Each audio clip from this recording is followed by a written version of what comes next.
आप सभी को हर हर महादेव, जय महाकाल।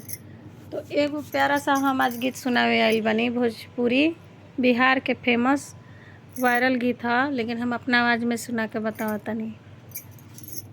तो सुनी जा हमार गीत और कमेंट करके बताई जा कैसन लागल ता। का दे के शिव के मनाई बहो, शिव मानस नाही। का दे के शिव के मनाई बहो, शिव मानस नाही। पूड़ी कचौड़ी शिव के मनई ना भावे, पूड़ी कचौड़ी शिव के मनई ना भावे। भंगिया के गोला कहाँ पाई बहो, शिव मानस नाही। भंगिया के गोला कहाँ पाई बहो, शिव मानस नाही। का दे शिव के मनाई बहो, शिव मानस नाही। का दे शिव के मनाई में हो, शिव मानस नाही। कोठाया टारी शिव के मनई न भावे, कोठाया टारी शिव के मनई न भावे।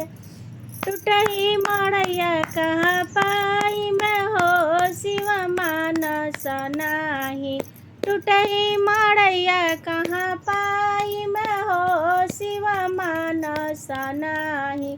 का देई भोला के मनाई में हो, भोला मानस नाही। का देई भोला के मनाई में हो, भोला मानस नाही। गाड़ी ही बंगला शिव के मनई न भावे, गाड़ी ही बंगला शिव के मनई न भावे। बसहा बैला कहाँ पाई बहो, शिव मानस नाही।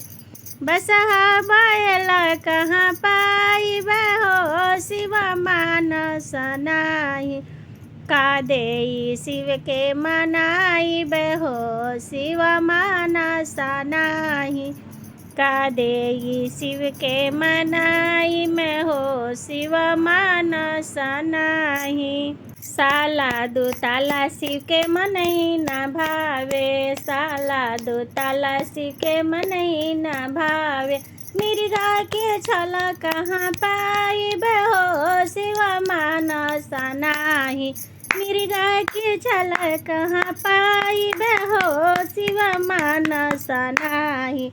का दे शिव के मनाई बहो, शिव मानस नाही। का दे सोना के चैन शिव के मनई न भावे, सोना के चैन शिव के मनई न भावे। सरफा के माला कहाँ पाई बहो, शिव मानस नाही। सरफा के माला कहाँ पाई बहो, शिव